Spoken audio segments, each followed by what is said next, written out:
Friend, आज मैं आपको एक नया टॉपिक पढ़ाऊंगा जो है मैटरनल इफेक्ट। मैटरनल इफेक्ट जो है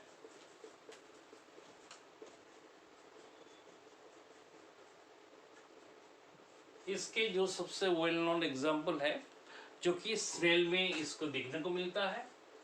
हम लोग जानते हैं जो वाटर स्नेल है, जो घोंगे है, इस घोंगे में देखने का ऐसा होता है ना, उसमें कॉइलिंग होता है। जैसे दो तरह का कॉइलिंग मिलता है घोंगे में। एक को कहते हैं राइट हैंडेड कॉइलिंग RHC।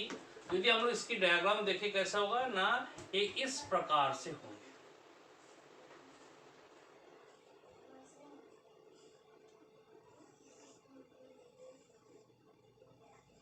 और दूसरा जो कॉइलिंग है उसे कहते हैं LHC पर left handed coiling.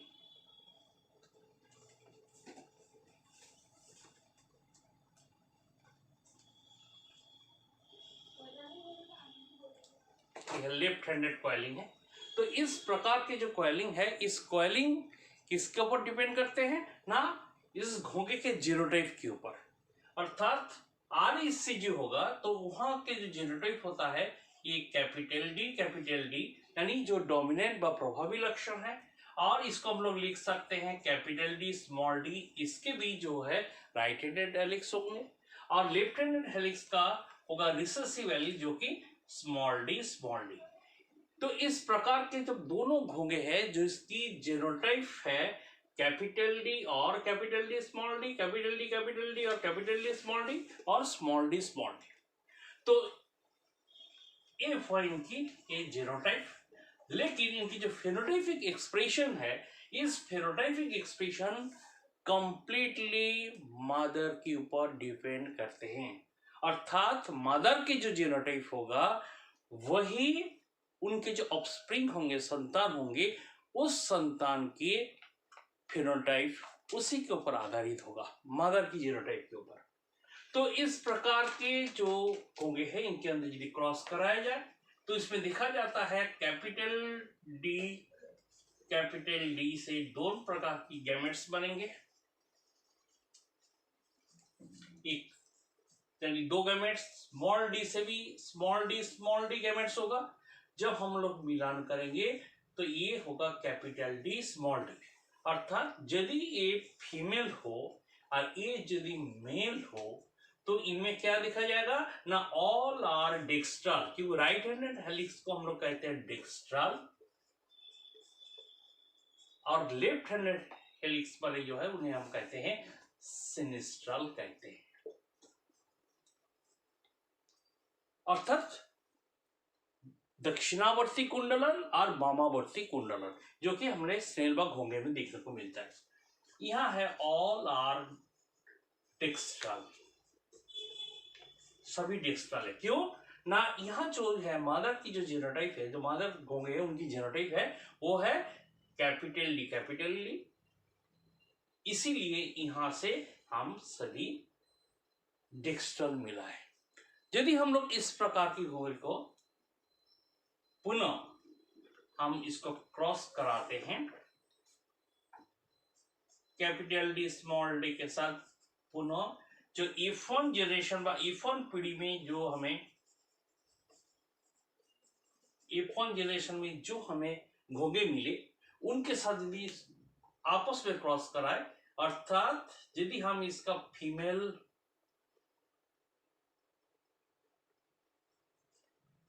Capital D small D ले और male capital D small D ले, तो यहां से देखा जाता है दो प्रकार की गैमेट्स बनेंगे, एक कैपिटल डी स्मॉल डी और यहां से भी कैपिटल डी स्मॉल डी बनेगा। यदि हम इनको मिलान करेंगे तो कैपिटल डी होगा, कैपिटल डी स्मॉल डी होगा, कैपिटल डी स्मॉल डी होगा और स्मॉल डी होंगे। यदि हम लोग मेंडेलियन इनहेरिटेंस के अनुसार देखें तो क्या अनुपात मिलेगा ना, 1:1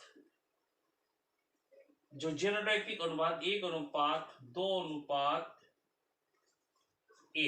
यदि फेनोटाइपिक अनुपात देखें तो क्या होगा 3:1। ये मेंडेलियन इनहेरिटेंस के अनुसार ऐसा हमें मिलना चाहिए था, लेकिन हमें क्या मिलता है ना, यहां हमें देखने को मिलता है ना सभी जो होंगे हैं ये सभी डेक्स्ट्रल है। क्यों ना, इस एक्सपेरिमेंट से ये पता चलता है ऑल आर डेक्स्ट्रल क्यों है ना, बिकॉज ये जो आपकी फीमेल के जो जीनोटाइप है ये कैपिटल डी स्मॉल डी है, जो कि सभी के ऊपर ये प्रभावी हो जाते हैं। यहां हमें सिनिस्ट्रल मिलना चाहिए था, लेकिन यहां भी डेक्स्ट्रल हुआ। यदि हम लोग और एक क्रॉस कराते हैं,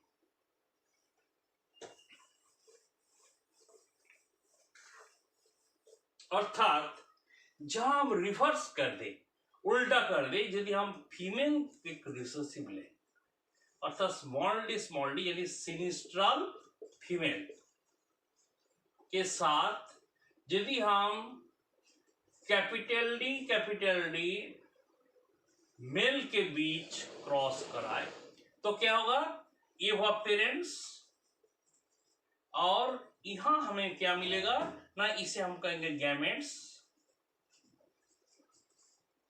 यहां गैमेट्स में एक ही टाइप के गैमेट्स उत्पन्न होंगे, यहां भी एक ही टाइप का गैमेट्स उत्पन्न होंगे। जब हम इसको मिलान करेंगे तो हमें कैपिटल डी स्मॉल डी मिलेगा। तो इससे क्या पता चलता है ना, ये जो होंगे ये डेक्स्ट्रल होंगे, ये सिनिस्ट्रल होंगे। क्यों सिनिस्ट्रल होंगे, क्योंकि मदर्स की जो जीनोटाइप है वो फेनोटाइप के ऊपर असर करता है, इफेक्ट करता है। इसीलिए यहां हमें मिलना चाहिए था डेक्स्ट्रल, क्योंकि कैपिटल डी जो है प्रभावी लक्षण है, और प्रभावी लक्षण जो है स्मॉल डी के ऊपर प्रभावी होता। लेकिन यहां जो है मदर की जो जीनोटाइप जो है F1 पीढ़ी में सभी घोंगे के ऊपर ये कोई भी असर नहीं किया, अर्थात स्मॉल डी यहां प्रभावी के रूप में काम कर रहा है। तो आखिर क्यों ऐसा होता है ना, इसीलिए होता है यदि हम लोग इसके निष्कर्ष निकाले, जो मदर्स की जीनोटाइप जो है ये ऑफस्प्रिंग का फेनोटाइप्स को प्रभावित करते हैं, क्योंकि ना मदर के न्यूक्लियर जीनोम में एक विशेष प्रकार की ऐसा कोई प्रोटीन उत्पन्न करते हैं जो कि साइटोप्लाज्म में मुक्त होते हैं, और उस साइटोप्लाज्म में मुक्त प्रोटीन इनकी जो कॉइलिंग पैटर्न है उनको प्रभावित करते हैं।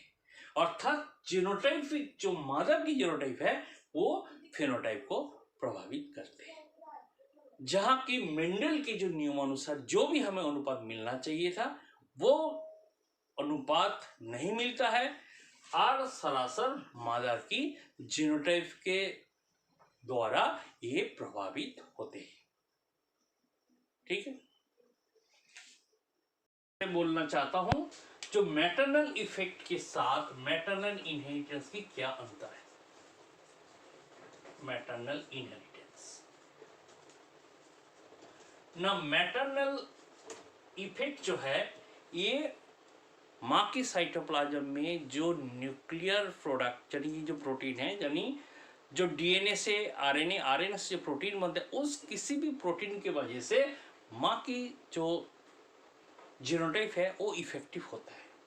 मैटरनल इनहेरिटेंस जो जिसे हम कहते हैं साइटोप्लाज्मिक इनहेरिटेंस भी कहते हैं, वो क्या है ना,